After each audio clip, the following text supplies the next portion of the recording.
네, 안녕하세요. 작지만 예리한 눈을 가진 충주시청 공무원 조남식입니다. 오늘 이야기는 충주시 B급 홍보 이야기고요. 네. 일단 제 소개 먼저 드리면 저는 특기는 규제개혁, 뉴미디어 홍보입니다. 그리고 오늘 주제인 홍보, 저는 2016년부터 2018년까지 충주시 SNS를 총괄했었습니다. 총괄이라면 뭐 다들 아시겠지만 담당자가 한 명이라는 뜻입니다. 네. 이제 오늘 이 얘기를 드릴 건데요. 공공기관 홍보 담당자는 어떤 걸 할까요? 지자체니까 지역 축제 홍보도 하고요. 네, 저희 충주시 호수축제입니다.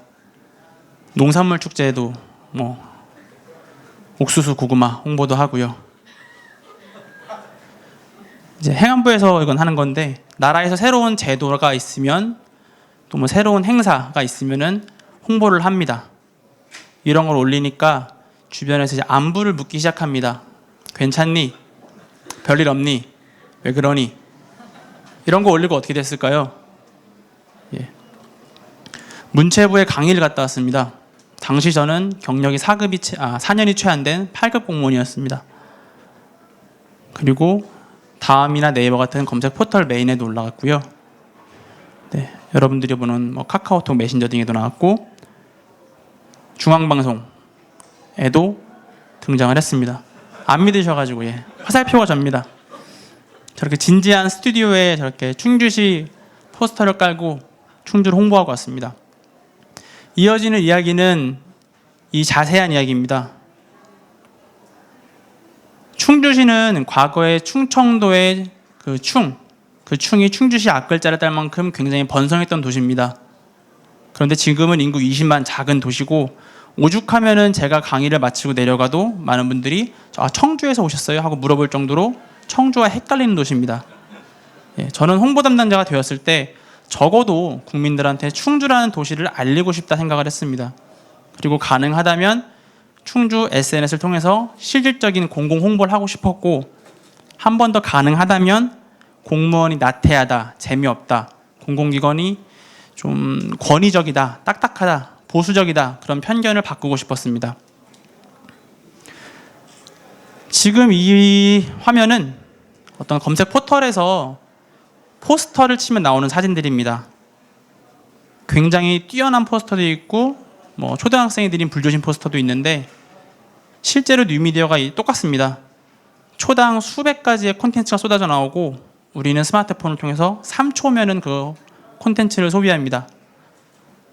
그런데 대부분의 공공기관들은 콘셉트도 없어서 거의 게시와 동시에 옛날 게시물로 묻혀버리고 있었습니다.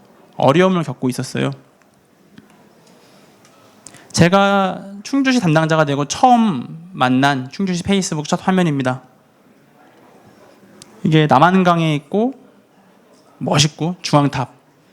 근데 문제는 여기서 충주시란 이름을 지으면 아무도 어딘지 모릅니다. 저 충주시 가리고 뭐 진주시 7층 탑 이러면 다 그런 줄 압니다. 이걸로는 안 되겠다, 바꿔야 했습니다. 고민을 했습니다. 그런데 다들 광고주들이 굉장히 막대한 돈을 들여서 더 현란하고 더 정교한 광고물을 쏟아냅니다. 그런데 아다시피 저는 SNS를 총괄하고 있습니다. 열악한 예산, 적은 인원, 그리고 열악한 환경, 전문 장비나 프로그램도 없고요. 여기서 어떻게 할 수 있을까 고민을 했습니다. 우리 국내 유명한 뭐 커뮤니티 사이트를 들어가서 어떻게 하나 연구를 했습니다. 남들이 잘나려고 노력할 때 충주시는 달라야 한다 생각을 했습니다. 그래서 남들이 모두 하이 퀄리티로 갈 때 저희는 전략적으로 로우 퀄리티를 지향했습니다. 절대 청주랑 안 헷갈리겠죠? 충주시청 페이스북 커버를 바꿨습니다. 네, 저희 과장님이 등장하셨죠? 네, 이런 식으로 B급 홍보를 선보였습니다.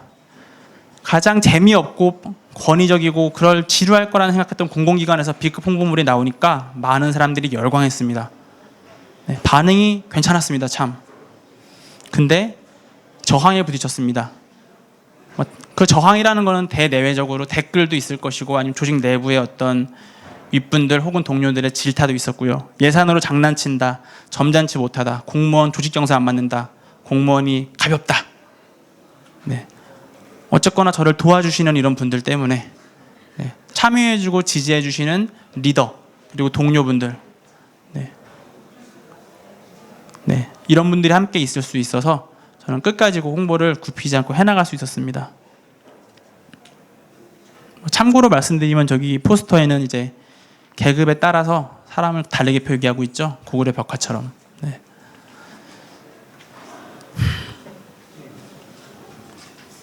지금 보신 이런 포스터들이 네이버에 선정하는 가치 있는 디자인에 선정되기도 했습니다. 그런데 이제 진짜 가치에 대해 고민할 시기가 왔습니다. 홍보가 잘 됐는데 과연 단순히 이슈가 되는 게 아니고 공공기관 SNS가 과연 지자체에 진짜로 도움이 되는가. 저는 읍면동 사무소에도 근무했기 때문에 농민분들이 얼마나 열심히 농사 짓는지 알고 있습니다. 그러면은 새벽부터 일을 해서 농산물이 굉장히 품질이 좋아져요. 자꾸자꾸 좋아집니다. 근데 농민분들은 홍보에 관심이 없으세요. 바쁘시고 기술도 없으십니다.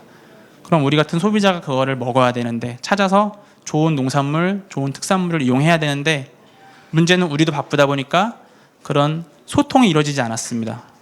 지자체 SNS니까 지자체에 도움이 돼야겠다. 효용을 고민하게 되었고 그래서 농산물 지금 뒤에 보시면 충주시는 유독 SNS 이벤트를 많이 했습니다. 다른 공공기관이나 기업들이 보통 뭐 문화상품권, 커피 쿠폰 같은 이벤트를 많이 하는데 저희는 생물을 드렸어요. 고구마 한 박스, 옥수수 한 박스. 바이럴 마케팅이었습니다. 일부러 소포장으로 나눠드립니다. 그러면은 당첨된 사람 옆에 사람이 나도 줘봐. 같이 먹어보고 진짜 맛있다. 이거 어디 거야? 충주 거야. 이러면서 홍보가 되는 거죠. 실제로 충주시 SNS를 통해서 지역 농민분들, 소상공인들이 소득이 늘었다. 그런 걸 피부로 느낀다는 말을 해주시는 분도 계셨습니다. 그러는 동안에 충주시 SNS의 파급력은 5,000% 증가했습니다. 네. 제 월급이 5,000% 올랐으면 참 좋았을 텐데. 네. 그리고 이제 중앙 언론이나 우리 국내 논문에도 나가고요. 홍보가 많이 됐습니다. 구글이나 페이스북에서 충주시를 직접 찾아오기도 했습니다. 그런데 이제 많이 고민합니다. 공공기관들이 많이 고민을 합니다. 어떻게 홍보를 해야 될까? 고민하다 보니까 비싼 돈을 들이고 위탁업자나 전문가를 찾습니다. 그리고 역시 비싼 세금을 들여서 홍보물을 만듭니다. 그리고 서포터즈를 운영하고 그 홍보물을 다시 어디에 게시할 것인가 막대한 예산을 들이고 있습니다. 그런데 과연 그 효과가 어떻게 될까요? 댓글이 많습니다. 댓글 중에 이제 세금이 아깝다는 댓글이 있는데 저는 그 댓글을 보고 웃었습니다. 남들은 몇 억 들여서 홍보할 때 저희는 인터뷰 요청받아서 홍보를 하거든요. 물론 저희 홍보물이 다른 공공기관들은 주로 이제 시사, 경제, 사회면에 나간다면 저희는 이제 유머, 이런 이슈면에 나가긴 했습니다. 네, 처음에 이제 댓글들이 굉장히 부정적이었습니다. 공무원이 안 하고 외주 업체가 준 거다. 공무원 세금 아깝다. 일하는 시간에 논다. 그런데 저 홍보를 꾸준히 하니까 댓글이 바뀌었습니다. 아이디어 좋네요부터 승인해 주신 분이 참 좋네요. 조직이 깨어 있네요. 충주시에 대한 전반적인 이미지가 바뀌기 시작했습니다. 이렇게 좋은 얘기 하는데도 얘기가 있습니다. 쑥덕거리시는 분들 계세요. 안팎으로 역시. 왜 그러니? 튀고 싶니? 그런다고 안 바뀐다. 하지 마라. 너한테 손해다. 그럼에도 불구하고 자기가 꿈꾸는 바를 위해서 자기가 생각하는 바를 해내시는 분들이 있습니다. 코끼리 말뚝 일어난 다들 아실 겁니다. 코끼리가 굉장히 힘이 센데 어릴 때부터 작은 말뚝에 묶어놓으면 어릴 때는 그 말뚝을 벗어나지 못하다가 나중에 크면은 그 말뚝 그냥 치고 나가면 되는데 못 나갑니다. 무기력이 학습이 돼서. 비슷한 얘기. 자기 몸에 수십 배를 뛰는 벼룩을 유리컵 안에 넣어두면은 몇 번 유리벽에 부딪히다가 딱 유리컵 높이만큼 뛴다는 말이 있습니다. 근데 과연 우리가 그러고 있지는 않은가? 특히 이제 여기 공무원분들이 많으신 걸로 알고 있는데 지방 공무원이든 국가 공무원이든 혹은 누구든 우리가 그렇게 관성에 타성에 적고 있지 않은가? 수어 통역사 임동초라는 분이 계십니다. 보통 수어라 그러면 굉장히 딱딱하고 재미없는데 지금 보시면 저분은 아이돌의 그 상큼한 안무를 수어로 바꾸고 계세요. 그러니까 농인들이 저걸 보고 눈물이 흘렸대요. 아, 저렇게 즐거운 무대였구나. 저런 감정이었구나. 저분도 많은 저항에 부딪혔을 겁니다. 너 왜 그러니? 튀고 싶니? 나대지 마라. 그래도 저분은 농인들을 위해서 저렇게 했습니다. 한 몸을 불살랐죠. 지하철 기관사 봉원석이란 분이 또 계십니다. 이분은 출퇴근하는 지하철에서 나긋나긋한 목소리로 오늘 하루 수고하세요. 오늘 하루 고생하셨습니다. 인사를 한다고 합니다. 처음에 사람들이 그랬겠죠. 오글거린다. 하지 마라. 왜 그러니? 그럼에도 불구하고 저분은 계속 응원의 메시지를 전했고 지하철 4호선을 타는 승객들은 굉장히 마음에 큰 위로를 얻었다고 합니다. 웹툰 그리는 이혼 전문 변호사 최윤아님입니다. 변호사가 시간이 없겠죠. 소송하기도 바쁜데 웹툰을 그립니다. 뭐 하는 거야? 장난치는 거야? 하지만 저분은 사람들이 어렵게 생각하는 이혼, 법률에 대한 얘기를 보다 쉽게 많은 분들에게 설명하고 싶었다고 합니다. 그래서 바쁜 시간 쪼개서 남들이 뭐라고 하더라도 개의치 않고 웹툰을 그려서 지금도 SNS에 올리고 계십니다. 코마네츠라는 체조 선수가 있습니다. 지금 보시는 것처럼 기량이 대단해서 축구의 박지성, 피겨의 김연아 같은 레전드 선수입니다. 저 선수가 처음 무대를 마치고 내려왔을 때 1.0점을 받은 사진이 돌아다닙니다. 실제로는 처음으로 10점을 받은 점수입니다. 그 전까지는 10점은 이게 사람이 받을 수 없는 점수다. 9.99가 만점이다. 라고 해서 전광판이 3칸밖에 없었대요.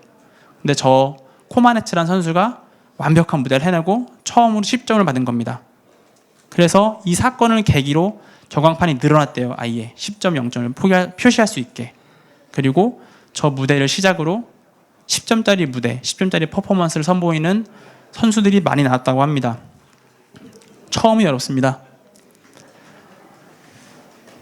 저는 오늘 주제가 이제 작은 날갯짓이 혁신한다 그런 얘기인데 저는 비록 말단 공무원입니다. 그리고 아마 아까 보신 분들처럼 여기저기서 자기 역할을 하고 계신 분들이 계실 겁니다. 하지만 우리가 꺾이지 않고 포기하지 않고 이 일을 해간다면 이런 작은 날갯짓이 작은 부분부터 큰 변화를 일으킬 거라 생각을 합니다. 여기까지 준비한 이야기 마치겠습니다. 감사합니다.